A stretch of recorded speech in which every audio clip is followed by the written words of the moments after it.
Fellas, last night we had UFC Fight Night, Derek Lewis versus Rodrigo Nascimento, and that main card had a lot of bangers on it, and I feel like we're in that stage where we need to see some matchups being made from this card. So I'm going to be going through every single fighter on the main card of that fight night, whether they won their fight or lost. Doesn't matter, win or loss, I'm going to be matchmaking every single fighter to a fight that I think would make the most sense, I think would be the most entertaining, and I think would just be the best overall matchup that we can make. So let me know your thoughts on these matchups that I'm about to make, and if you have any specific matchups that you want to make personally. But we'll get in there with the main card opener with Rebelis de Spain versus Waldo Cortez Acosta. Yeah, Cortez Acosta was able to beat Despain, was able to get him there by decision, a fraud check in Rebelis Despain. Now, for Rebelis Despain, I want to give him a fight so we can kind of gauge how good he is in the UFC. Not just another easy fat heavyweight for him to beat, but at the same time, he did just show that he's got zero grappling skills, his cardio shit, so we kind of got exposed a little bit there. So I want to see Rebelis Despain versus Martin Buday. Martin Buday is another fat heavyweight, and he's coming off a bad loss to Shamil Gaziev. But before the Shamil Gaziev fight, this guy was on a bit of a streak. He was on a 5-fight winning streak in the UFC, coming from Dana White's Contender Series. He's well-rounded as Martin Buday as well, so it's just a great fight so we can gauge how good Rebelis Despain is, because I feel like on the feet, Rebelis Despain definitely has what it takes to beat Martin Buday, and if he can clip Martin Buday, it could be a wrap. But Martin Buday's faced guys before. He's had success against a lot of these guys. He's a fairly durable heavyweight as well. How he didn't get finished early in that Shamil Gaziev fight, I don't know. But he's very durable as Martin Buday. So I feel like him versus Rebelis Despain, it's the perfect fight to see how good he's in the UFC. Because if Despain goes out there and destroys Martin Buday, then it shows that he belongs in the UFC. And maybe the Cortez Acosta fight was just him getting fast-tracked too quick. But if he loses to Martin Buday, then that's where we start questioning, is Rebelis Despain actually UFC worthy? So for Rebelis Despain, I've got him versus Martin Buday. And then for Waldo Cortez Acosta, I would love to see this guy versus Mick Parkin. Mick Parkin, a very, very high-level heavyweight. He trains with Tom Aspinall and all those guys. Yeah, he's really good as Mick Parkin. He's well-rounded. He's got great grappling, and his stand-up's good as well. He's really technical. He reads every shot. His leg kicks are amazing. And he's coming off a really good win over Mohammed Usman as well as Mick Parkin. And I feel like him and Cortez Acosta are both in that position where they're both like one fight away or one win away from fighting a ranked opponent. So I feel like what better way to see that than to match them up against each other. I feel like this would be super competitive on the feet and on the grappling because they're both well-rounded. So the Cortez Acosta and Mick Parkin. Hopefully we can make this for UFC 304 because I'm sure that Mick Parkin's going to want to be on UFC 304 on the Aspinall card. So Mick Parkin, Waldo Cortez Acosta, that'll be a really high-level heavyweight fight there for you. Then we had Sean Woodson versus Alex Caceres. Now, again, another high-level technical fight on the feet. Very fun to watch. Personally, I thought Alex Caceres won the fight, but the judges obviously thought otherwise and gave it to Sean Woodson. So, but Alex Caceres, listen, this guy's kind of become the gatekeeper of the featherweight division now. And if he's going to gatekeep, let's bring him a prospect. Let's see how he can do with Nate the Train. Nate the Train versus Alex Caceres. Absolute banger of a matchup. Nate the Train brings it every single time. And Alex Caceres is so fun to watch. So I've got Alex Caceres versus Nate the Train.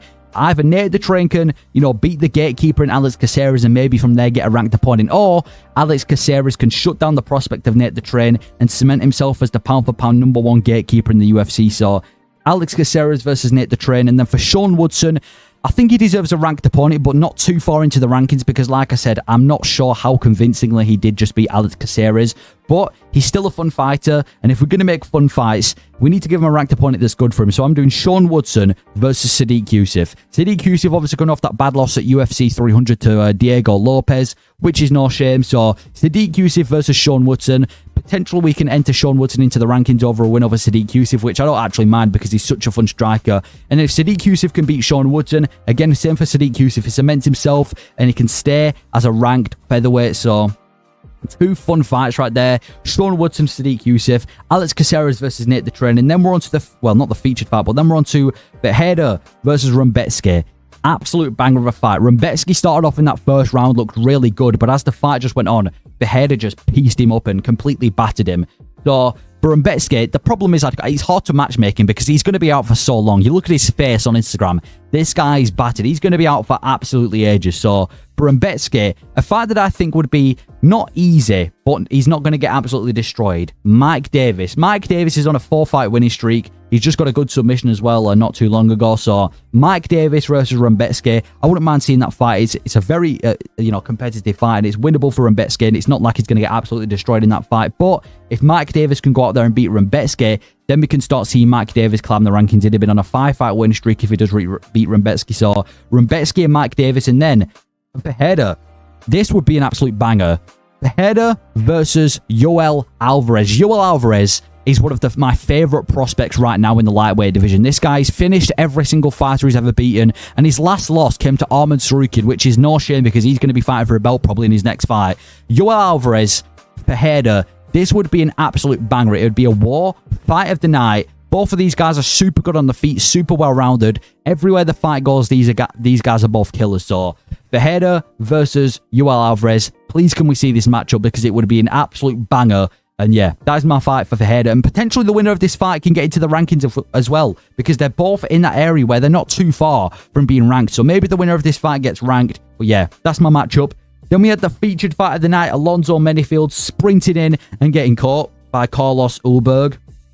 For Alonzo Menifield, he's still explosive and dangerous, but I just think his game plan in that fight was horrible. So he's just welcomed Carlos Ulberg into the division and lost. So I feel like if he wants to defend himself as a ranked opponent, I think we need to give him a dangerous fight and a fight where, you know, he can enter someone else into the rankings. So I'm doing Azamat versus Menifield. Azamat, he's undefeated, 13-0, 3 finishes in the UFC, and he's a super dangerous fighter, and he definitely needs a ranked opponent now. He's been talking about it for a while, and I agree. We need to see this guy versus a ranked opponent. He has been out for a while, though. He's been out since April 2023. So for Azamat, I want to see him versus Alonzo Menifield.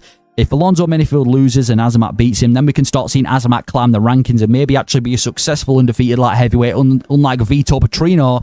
And then if Menifield can go out there and be the first guy to defeat Azamat, then Menifield has cemented himself and can stay as a ranked light heavyweight, which I don't mind because he's explosive. I think it's a big step up in competition for Azamat, and overall just a really fun fight for both of them. So I've got Menifield versus Azamat, and then for Carlos Ulberg, he needs a ranked opponent. I mean, I've been riding this guy's hype for like the past 3 fights. Now that he's gone out there and finished Menifield in 12 seconds, 100% he's going to be a ranked opponent now. He's probably going to be ranked 11th or 12th, somewhere in that rankings.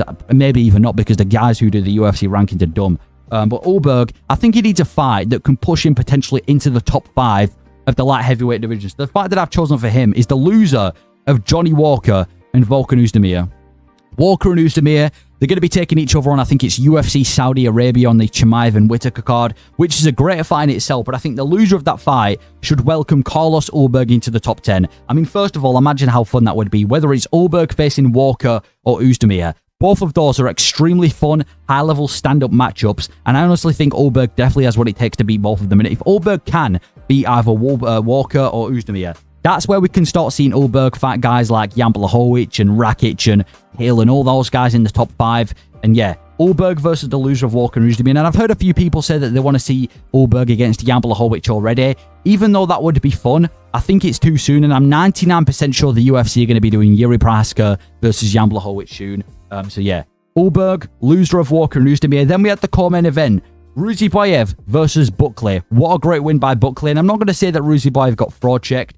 For Ruziboyev, I think he needs a fight where we can kind of gauge how good he actually is in the UFC, because he's got 2 first-round finishes, but then he has just lost to Buckley, and it wasn't even that close, to be honest. So, for Ruziboyev, I think we match him against Armen Petrosyan. Armen Petrosyan's one of those fighters where he struggles to beat all the elite guys in the division. He's just been finished in the first round. He's also lost to Caio Borralho as well. He struggles to beat the elite guys of the division, but he's also got some pretty solid wins as well. He's got good wins over Christian Leroy Duncan, which is a really good win.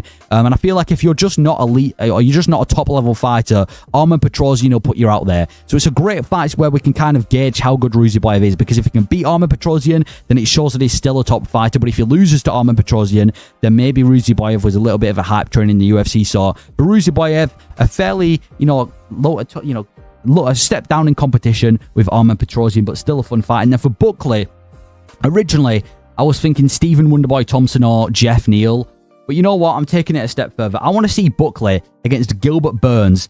Gilbert Burns had a bit of a shaky few. Lost to Bilal Muhammad in 2 fights ago. And his last fight just got finished by Jack Della Maddalena. He's kind of getting old in age now. And I feel like his title aspirations are over. And it's only for fun fights now. And if we want to see a fun fight, imagine how fun Buckley versus Gilbert Burns would be. This would be back and forth, non-stop, absolute war. They'd be throwing it out there. There'd be a mix of grappling and striking. This would be an absolute fucking banger. Buckley versus Burns. If Buckley can beat Gilbert Burns, we might actually have to start talking about Buckley getting a potential title shot down the line and maybe a #1 contender fight, because he's got 2 wins in a row now over Vicente Luque and Ruziboyev. 2 fights which he shouldn't have won as well. So, Buckley, let's reward him by giving him Gilbert Burns. I think that would be an absolute banger. So, that's my fight for Buckley. I've given him Gilbert Burns, and I think, to be honest, I completely agree with that matchup. And then we got the main event, Derek Lewis versus Rodrigo Nascimento. Yeah, Rodrigo Nascimento was winning on the scorecards, not by like a dominant way. It wasn't like he was dominantly winning. I mean, Derek Lewis was definitely winning on the feet, and he was winning with the grappling exchanges. But Derek Lewis got the finish. So for Rodrigo Nascimento, I want to see him versus Carl Williams. Carl Williams has got 4 wins in the UFC, but it's a kind of danger-free matchup. He's never finished anyone in the UFC as Carl Williams, and I feel like Rodrigo Nascimento, if he wants a fight where he's not got the threat of getting finished, I think him versus Carl Williams is that perfect matchup. It's a kind of cushioned fight for him, but not an easy fight for him, because Carl Williams is still a technician and he's still really well-rounded. He's got some good wins already in the heavyweight division as well. So Carl Williams, let's see him versus Rodrigo Nascimento. And then for Derek Lewis, we've got to see this matchup. Derek Lewis versus Rosenstruik. These guys are the same. They look the same. They've both got power. They're both ranked near each other.